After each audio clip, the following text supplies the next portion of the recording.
Welcome, everyone. It's the Mike Tech Show, show number 952. Tonight, going to discuss Windows 11 24H2 update issues that has happened, and then Microsoft released some emergency fixes.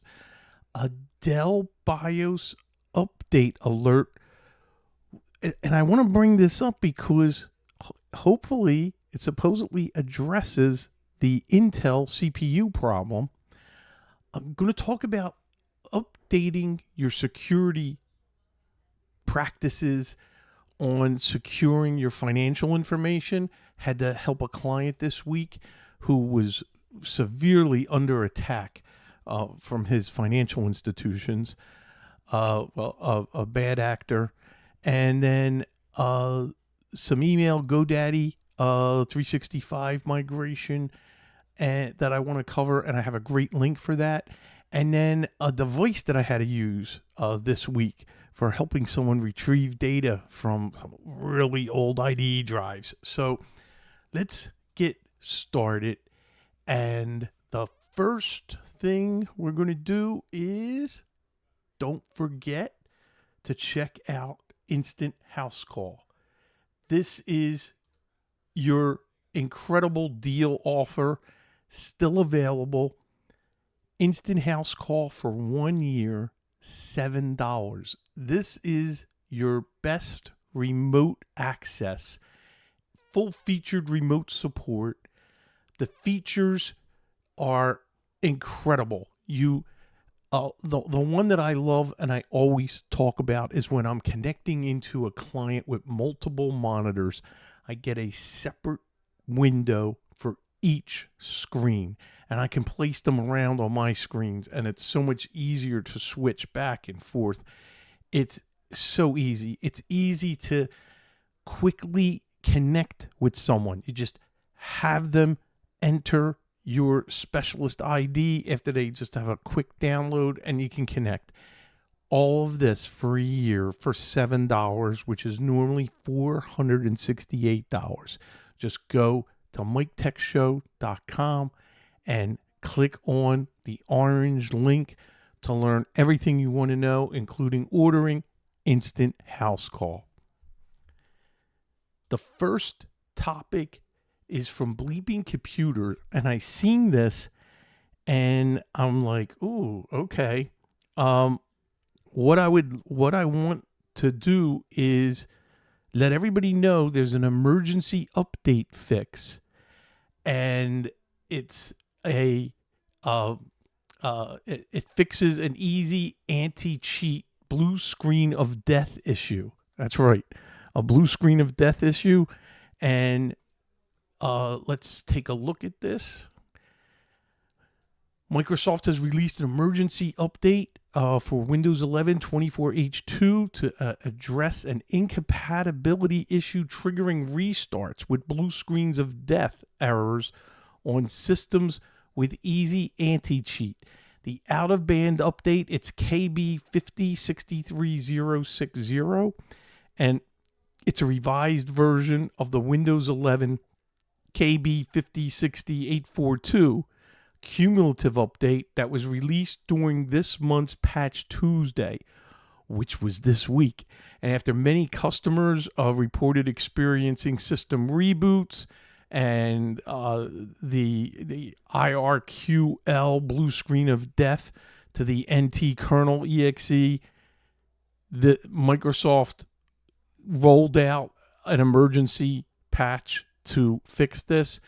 So wanted to keep everybody alert in case you have clients, friends, family, your system. You definitely want to take a look at this.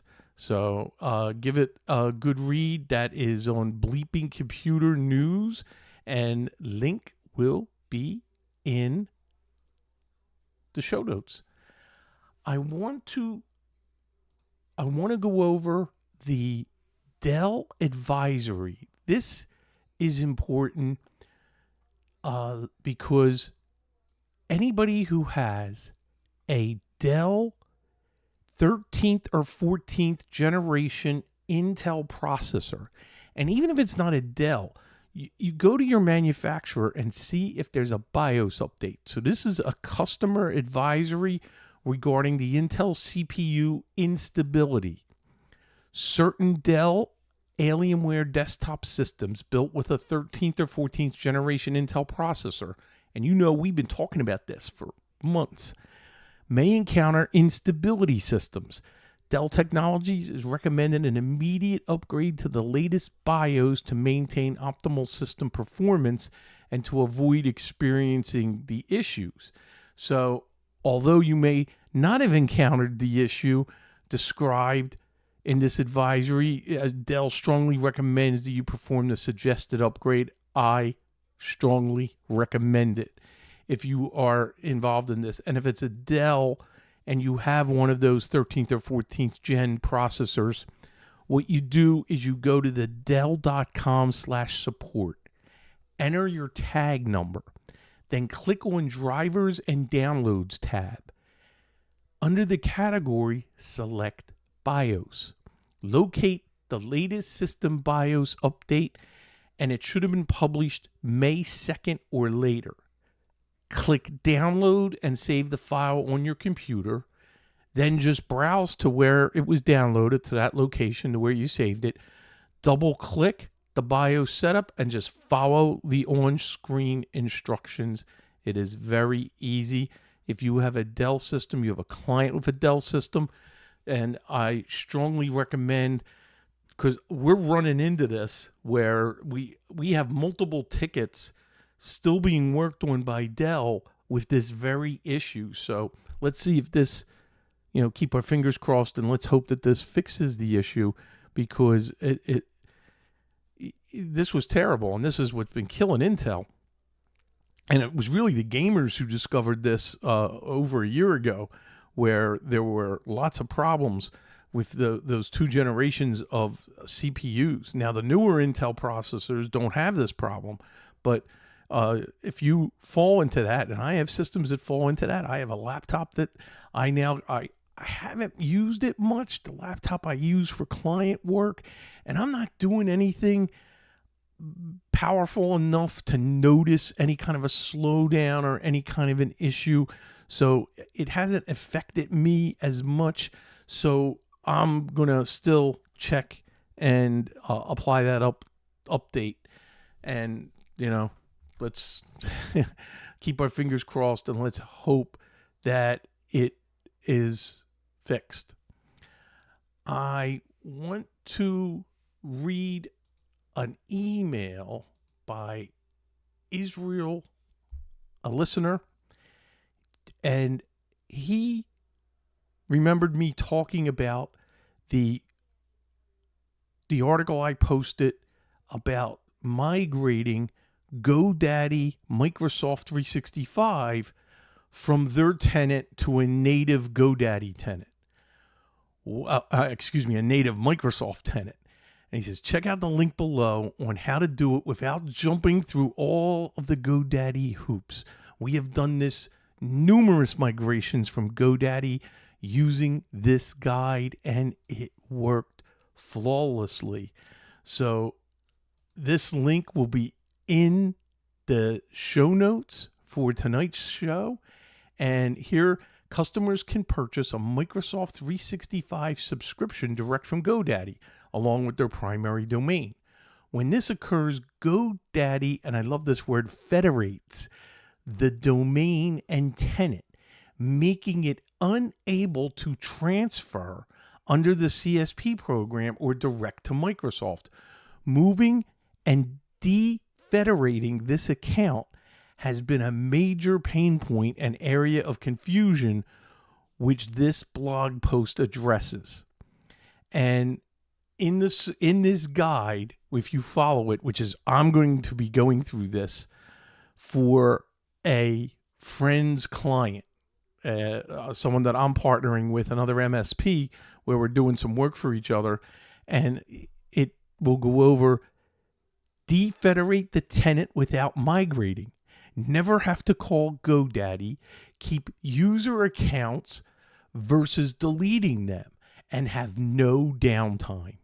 Oh, this is like win, win, win, win, win.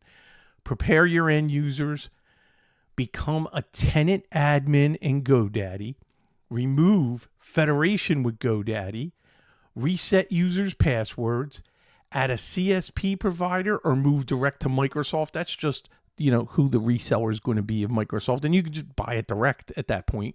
Or if you are a Microsoft reseller, this is where you can assign yourself.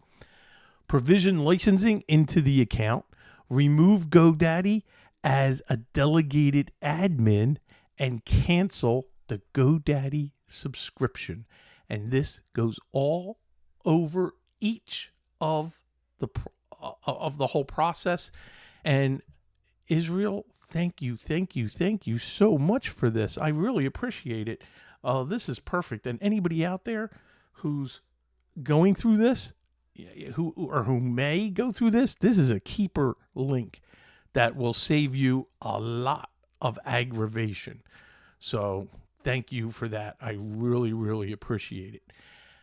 I want to talk about security, which I mentioned. Had a new client the last 2 weeks who was under a big attack on his bank accounts, on his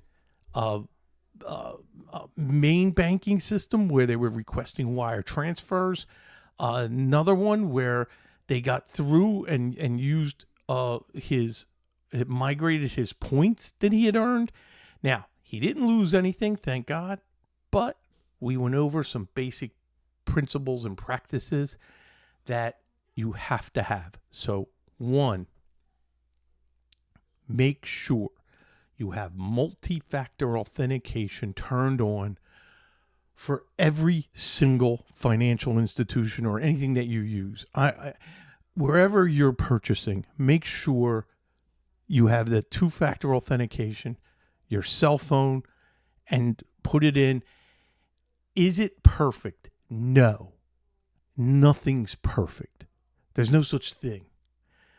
But it reduces the chances of you being compromised significantly. And it's especially if your email gets compromised, because that's how the bad actor can then take over and reset their own MFA if you didn't do it. So multi-factor authentication. And this is what we must be promoting to all clients, everybody we run into, anybody we talk to. And then what I recommend is taking and making a crazy email account on Gmail. It's nonsense letters and numbers at gmail.com that's just for you. Have a long, complicated password that doesn't spell any words. Now, that's where you change your banking for, and you never use that email for anything else. So this way, if Adobe gets compromised and that's your main email and you've used it, and the bad actors steal your Adobe credentials, your email and password, that'll be tested against every bank in the world. And so if you use the same password, or even if you don't, it could come back and they'll get a hit. They'll say, oh, you bank at abc.com. Here you go. And they might even be able to log in. If you don't have multi-factor authentication turned on, that's it. You're done. So use this crazy email only for financial. Don't use it for anything else. Don't advertise it. Don't promote it. Don't share it. That's it. It's only for the banking. That is, I think, a great tip. And then turning on MFA. That's now you're pretty much there. So to keep going, make sure that you use a good anti-ransomware or antivirus program. I recommend Malwarebytes. You can use Bitdefender. There's lots of good ones out there. I don't recommend Norton or McAfee, but use a reputable program that we've talked about or recommended, and keep it updated. So this way, your system, at least you want to prevent your banking information being compromised from the computer that you're using. So do this on all the computers. Put antivirus and anti-malware on your phone, whether it be Android or an iPhone. Use Malwarebytes. It's cheap, and that's something that you can easily install, and it'll help you. And there's probably others out there. As a matter of fact, if you have a recommendation of something better than that for phones, let me know, and I'll mention it, and I'll list it out. Send me the link. It's inexpensive and it's worth it. And if you do all these things, it will reduce your risk and be invulnerable for any of your banking information to be compromised. And we executed all of this and got everything cleaned up, and I think he's now in good shape. So let's keep going. I have a final link of a utility that I'm actually going to, a device that I'm going to show you. And it's called Unitech. And I've had this for a couple years. I bought this in 2022. I have one up in Pennsylvania, and this is, I have this in Florida. And what's interesting is this device I had to use today, this week, had a dozen hard drives saved by someone in my community that knows I do tech support, because he's done some work for me for when some of the minor hurricane damage. He fixed my screens and did some stuff around the house, my front door. I had a bunch of repairs. So he knows I do IT. And so he used to have a business in another state for years, and he has all these drives, and he wanted to see what's on them for data. And so he came over the other day, and I hooked up my laptop, and we spread out, and he brought all the drives, and he had IDE and SATA drives. And so this device is $32, and I'm going to show you from Amazon. I'm going to demonstrate it real quick. And I have the link, and you'll see $35, well worth it, because take a look at this. This is demonstrating the 3 types of drives that you can connect and then power it in, and it's got the proper power adapter that you can link it and plug in. You can do a 3.5-inch IDE, a 2.5-inch IDE, and then a 2.5 or 3.5 SATA. It is one device that enables you to connect any drive and power it up. And now some of the drives were damaged, so we couldn't we couldn't get data from it, so it was impossible. Once we got the data where he actually seen documents and files, we moved that locally to my computer. And when we were done, we were a little bit under 16 gig from all the drives that either didn't work and the ones that worked where I copied data. And so one USB stick, I was able to copy everything over for him. So that was nice. And then it's interesting, and I'm sure anybody who does what we do, the first thing he wanted to do was, Mike, what do I owe you? And I said, nothing, because I know I will be needing you for work. So that's why I would rather, it's nice having someone who's a really good handyman, who's good at doing repairs and good. Nice to have that person owe you. So I'm sure a lot of you who do what I do, you have some personal bartering, with someone. So This one was definitely worth doing that. And even though I spent a few hours with this, well worth it to have someone like that owe me. And especially because Saturday night we're heading back to Pennsylvania. And so my house, now that I have my neighbors, of course, but now I got someone else that if a hurricane does hit, and let's keep our fingers crossed that this year we don't have them, or they're not severe enough to cause any worry or damage.